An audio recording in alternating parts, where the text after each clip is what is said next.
Yeah, it really is. What's the aim of Julian Plenti's Skyscraper, the album, and the aim of your live shows? The aim of the record was just to make the record. It was just because I really had a lot of things that I wanted to say musically, and I really want to continue to say them musically, so I felt that I had to finally just make, you know, my entrance, so to speak, or kind of put my hat in the ring, I guess, is just sort of creating this other vehicle for myself musically. So the aim was really just to make the best record I could and have fun doing that, and then hope that, you know, then on out I would make a series of more, you know, further records. So that I think, you know, I'm on the path to accomplish that. My goal with the live show is really just to best depict the songs in a live format. So I made some decisions with the musicians that I work with, and I think they're all really exciting, and they're really very good players. So the live show is fun, and I kind of know from my experience being in a really good band that, you know, any good band, everybody there is really kind of got their own thing happening, and sort of for the audience, you should want to look at every member and kind of just like zone out on whatever it is that they do. And so I'm lucky enough to work with all kind of true artists that bring a lot to the live show. And what about the collaborations in your album? I noticed there are lots of musicians in there. Yeah, only some of them are kind of collaborations. It was Mike Stroud from Ratatat who sort of wrote a harmony guitar part in Skyscraper. In his case, it's just he's one of my favorite musicians and just a really cool dude. So it was really an honor to have him on. With Sam playing drums, it was because I felt that with the song that I'd written, the best drummer I could imagine for that song is Sam. So I said, could you play this? And then every other song I had written the beats, and I just asked someone else to play the beat that I'd written in my computer. And the other musicians I worked with, again, it was all parts that I had written that then they just played for me. So it's not quite a collaboration in that sense. And I just hoped to find the best players I could find. So there was like baritone sax, tenor sax, alto sax, viola, violin, cello, upright bass, trumpet. Or maybe I didn't get trumpet. I needed trumpet, but I don't know if I got trumpet in the end. I think I had alto sax do that part instead. But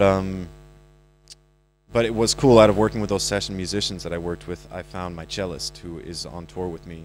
His name's Yoed Nir, and he's an exceptional artist and musician in his own right. I mean, my guitar player is from a band called the Giraffes. That's a great band. The drummer, Charles Burst, has a solo career as Charles Burst as a singer-songwriter, and he was the drummer in a band called The Occasion. Dimitri, the bass player, plays with the opening band I'm In You. So yeah, everyone I'm working with is like an artist in their own right. So it's cool. It's a cool band. What about touring as Julian Plenti, comparing it to touring as the leader of the frontman of Interpol? What's the difference?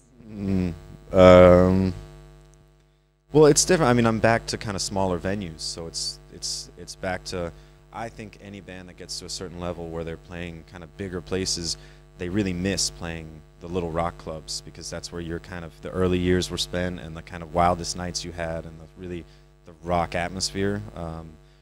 So it's a lot of fun just to go back to those kind of smaller venues again and play in those really rock environments.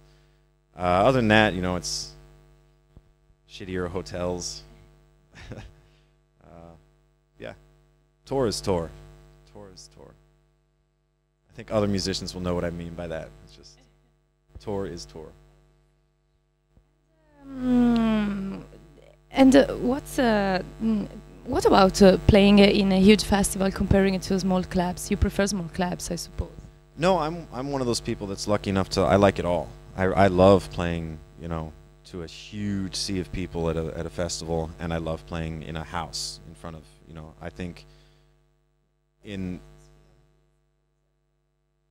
Sure, I mean, it's just different atmospheres. It's totally different atmospheres, but they both have their good elements and their bad elements. For me, I love like how crazy it is when there's like 50,000 people. Like, I liked the first time the band ever did it, I just thought like it's a rare situation where you feel that like at any moment this mass of people could essentially just, you could be engulfed, you know, you could be with that many people and so few of you. Like if the tide were to shift somehow, you know, you would be in trouble in a really mortal sense.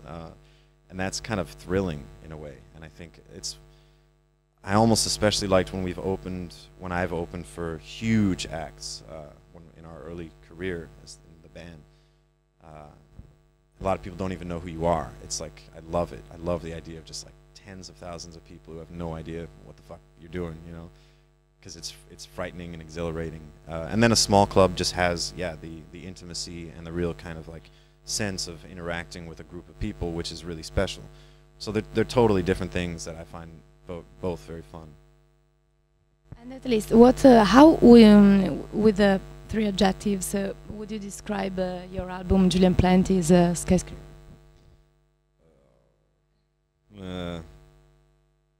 Why don't we just take the title and drop the is, you know, and just Julian Plenti Skyscraper and leave it at that, maybe.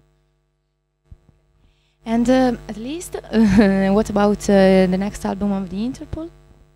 Working on it. Yeah, we're working on it. That's the plan. Yeah. Thank you very much for your kindness. See you this evening.